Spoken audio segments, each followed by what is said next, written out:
ओम शांति। सुनते हैं 5 मई 77 के अव्यक्त बाप दादा के मधुर महावाक्य। आज की अव्यक्त मुरली में प्यारे बाबा ने 3 प्रकार के कौन से बच्चे हैं और उनके लक्षण क्या हैं। साथ साथ बाबा ने जो कमी रह गई है उससे स्वयं को कब लिबरेट कर सकेंगे। कमी से तो सब छूटना चाहते हैं ना। थर्डली बाबा ने अलौकिक जीवन में पहले क्या पुरुषार्थ किया और अब क्या करना है। और लास्टली बाबा ने किन 2 बातों का बैलेंस बच्चों को जरूर रखना है। तो आओ सुनते हैं 5 मई 77 की मुरली का टाइटल है वरदानी महादानी और दानी आत्माओं के लक्षण। वरदानी महादानी बच्चों को देख बाबा बोले, वरदाता बाप अपने वरदानी महादानी और दानी बच्चों को देख रहे हैं। अब सुनिए लक्षण।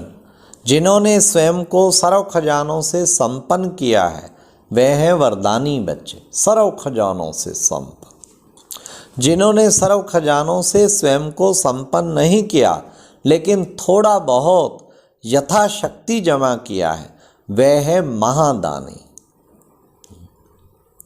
जिन्होंने जमा नहीं किया लेकिन अभी अभी मिला और अभी अभी लिया और उसी समय ही जो कुछ लिया वह दिया वह है दानी आत्माएं। कितनी अच्छी एक्सप्लेनेशन बाबा ने दी।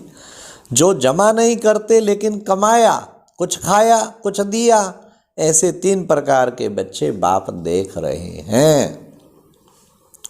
वरदानी बच्चे स्वयं के जमा किए हुए खजानों को अर्थात स्वयं की शक्ति, स्वयं के गुण द्वारा, स्वयं के ज्ञान खजाने द्वारा निर्बल आत्माओं को वरदान द्वारा हिम्मत उल्लास की शक्ति और खुशी का खजाना अपने सहयोग की शक्ति से देकर उन कमजोर को शक्तिशाली बना देते हैं।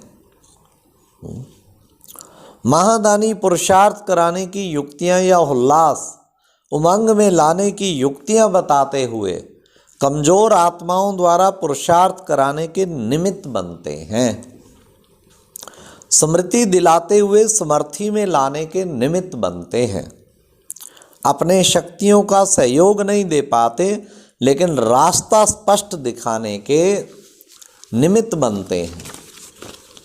ऐसे करो, ऐसे चलो, इस तरह मार्गदर्शन कराने के निमित्त बनते हैं। दानी बच्चे जो सुना, जो अच्छा लगा, जो अनुभव किया वह वर्णन द्वारा आत्माओं को बाप तरफ आकर्षण करने के निमित्त बनते हैं। लेकिन मार्गदर्शन कराने वाले व अपने शक्तियों के सहयोग द्वारा किसी को श्रेष्ठ बनाने वाले महादानी नहीं बन सकते। तो पहला नंबर है सहयोग देने वाले, दूसरा मार्गदर्शन कराने वाले, तीसरा मार्ग बताने वाले। अब तीनों में अपने को देखो कि मैं कौन हूं, क्योंकि रियलाइजेशन करना है ना। किसको करना है? सेल्फ रियलाइजेशन, सेल्फ को।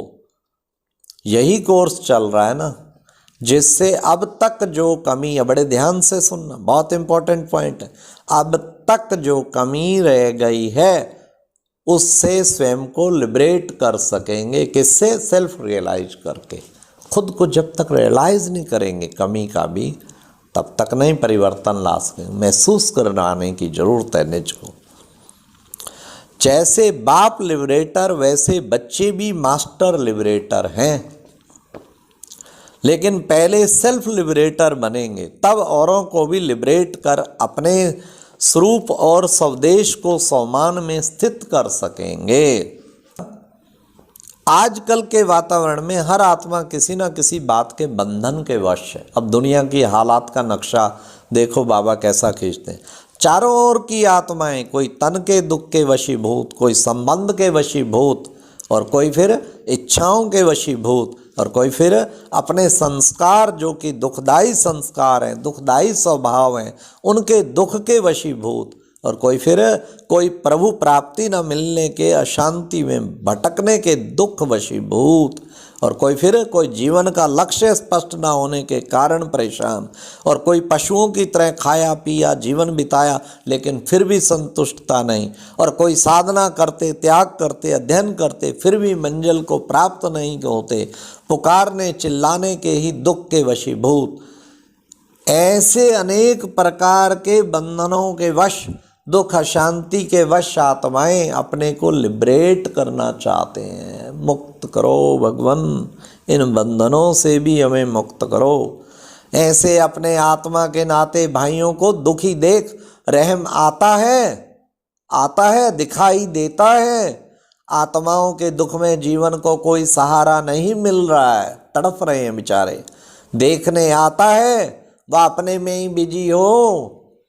कितना बाबा कहते हैं क्यों नहीं रहम आत पूछो, मुझे रहम आता है।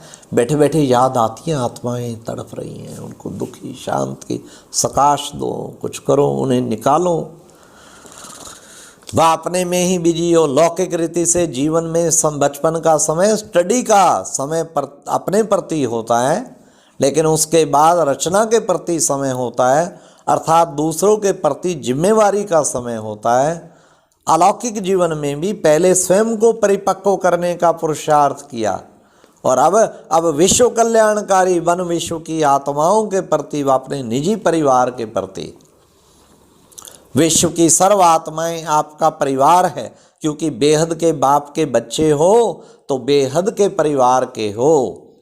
तो अपने परिवार प्रति रहम नहीं आता तो अभी रहम दिल बनो, मास्टर रचता बनो। स्वयं कल्याणकारी नहीं लेकिन साथ साथ विश्व कल्याणकारी बनो। अपने जमा की हुई शक्तियों व ज्ञान के खजाने को मास्टर ज्ञान सूर्य बन वृत्ति, दृष्टि और स्मृति के अर्थात शुभ भावना के श्रेष्ठ संकल्प द्वारा, अपने जीवन में गुणों की धारणाओं द्वारा, इन सब साधनों की किरणों द्वारा अशांति को मिटाओ। जैसे सूर्य एक स्थान पर होते हुए भी अपनी किरणों द्वारा चारों ओर का अंधकार दूर करता है, ऐसे मास्टर ज्ञान सूर्य बन दुखी आत्माओं पर रहम करो। स्वयं और सेवा दोनों का बैलेंस रखो। स्वयं को भी नहीं भूलो और विश्व सेवा को भी नहीं भूलो। विश्व की परिक्रमा देना कितने समय का काम है। विश्व के मालिक के बालिक हो ना, तो बाबा ने ये बैलेंस कहा, स्वयं का और सेवा का, दोनों का बैलेंस। क्या देर लगती है विश्व परिक्रमा। विश्व के मालिक के बालिक हो तो मालिक मन विश्व परिक्रमा लगाओ। जब तीनों लोकों का चक्कर लगा सकते हो तो विश्व का चक्कर लगाना क्या बड़ी बात है। कुछ भी नहीं बाबा, कुछ भी नहीं। जैसे पहले के योग्य राजाएं सदा अपने राज्य का चक्कर लगाते थे, प्रजा को सदा सुखी और संतुष्ट रखते थे, यह सब किससे सीखे हैं। सब रीति रस्म का फाउंडेशन संगम समय का है। संगम निवासी ब्राह्मण है, इसलिए ही अब तक भी कोई रस्म करने के लिए ब्राह्मणों को ही बुलाया जाता है। तो आप लोगों से राजाएं रस्म सीखे हैं, आप सिखलाने वाले स्वयं तो अवश्य कर सकते हो। इसलिए मास्टर रचयिता बन विश्व की देख रेख करो। मास्टर रचयिता बन विश्व की देख रेख करो। जिम्मेवारी दे दी है बाबा ने, समझा क्या करना है। अभी बचपन के अलबेलेपन को छोड़ो, समय और शक्तियों को सेवा में सफल करो। अच्छा, सदा सर्व खजानों को सफल करने वाले, स्वयं को विश्व प्रति का बैलेंस रखने वाले, मास्टर ज्ञान सूर्य, सदा रहम दिल, सदा सर्व प्रति सहयोग की भावना और कामना रखने वाले, ऐसे श्रेष्ठ आत्माओं को बाप दादा का याद प्यार और नमस्ते। फिर बाबा ने पार्टियों से, विश्व परिक्रमा लगाते हो कितने समय में, क्योंकि जितनी जिसकी दिव्य बुद्धि होती है, दिव्यता के आधार पर स्पीड है। जैसे एरोप्लेन भी उड़ते हैं तो जितनी पावर वाला होगा उतनी स्पीड तेज होगी। तो यहाँ भी जिसकी जितनी दिव्यता है, दिव्यता ही स्वच्छता है, अर्थात डबल रिफाइननेस है। जिसकी बुद्धि दिव्य है उतनी उसकी स्पीड तेज होगी। 1 सेकंड में और स्पष्ट रूप में चक्कर लगा सकेंगे, क्योंकि यहाँ से ही सर्व को संतुष्ट अर्थात सर्व प्राप्ति कराने का संस्कार भरना है। तभी जब विश्व महाराजन बनेंगे तो राज्य में कोई अप्राप्त वस्तु नहीं, सदा संतुष्ट सर्व प्राप्ति स्वरूप होंगे। तो यह संस्कार कहाँ से भरेंगे? यहाँ से। इसी विश्व चक्र की यादगार का समय भी बहुत महत्वपूर्ण गाया जा रहा है। नुमा शाम के समय को चक्र का समय गाया जाता है। तो ये यादगार कैसे बना? जब प्रैक्टिकल किया तभी तो अभी तक भी चक्र लगाने का यादगार कायम है। नुमा शाम अर्थात परिवर्तन का समय, परिवर्तन का ये युग है ना, तो परिवर्तन का युग यादगार परिवर्तन का समय पर बनाया है। जितना जितना चक्रवर्ती बनकर चक्र लगाएंगे उतना चारों ओर का आवाज़ निकलेगा। हम लोगों ने भी ज्योति को देखा, चलते हुए फरिश्ते देखे, यह आवाज़ फैलता जाएगा और ज्योति को फरिश्तों को ढूंढने निकलेंगे कि कहाँ से यह ज्योति आई और कहाँ से यह फरिश्ते चक्कर लगाने आते हैं। जैसे आदि में बाप साक्षात्कार अर्थ निमित्त बने, अब अंत में बाप सहित बच्चों को भी निमित्त बनना है। जागते हुए जैसे देखेंगे, स्वप्न में जैसे अचानक कई दृश्य आते हैं ना, तो ऐसे अनुभव करेंगे। तभी साइंस वाले भी इस विचित्र लीला को जानने और देखने के लिए समीप आएंगे। ऐसे विचित्र नज़ारे भी थोड़े समय में ही देखेंगे और सुनेंगे, लेकिन परिक्रमा लगाओ तब से देखेंगे ना, तब तो देखेंगे ना। ऐसे कैसे देखेंगे? बैठे बैठे ऐसे अनुभव करेंगे जैसे कि बहुत दूर से कोई रेज आई, किरण आई, कुछ जगा कर चली गई। ऐसे भी बहुत अनुभव करेंगे। इसके लिए कहा कि अभी संपूर्ण मूर्त बन सेवा में समय और शक्तियाँ लगाओ, घर बैठे सब भागते हुए ढूंढते हुए आएंगे।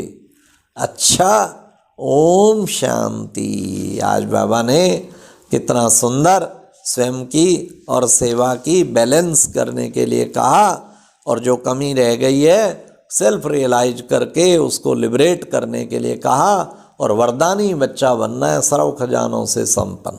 अच्छा, और अब यह एक बहुत अच्छी वीडियो भी जरूर देखें।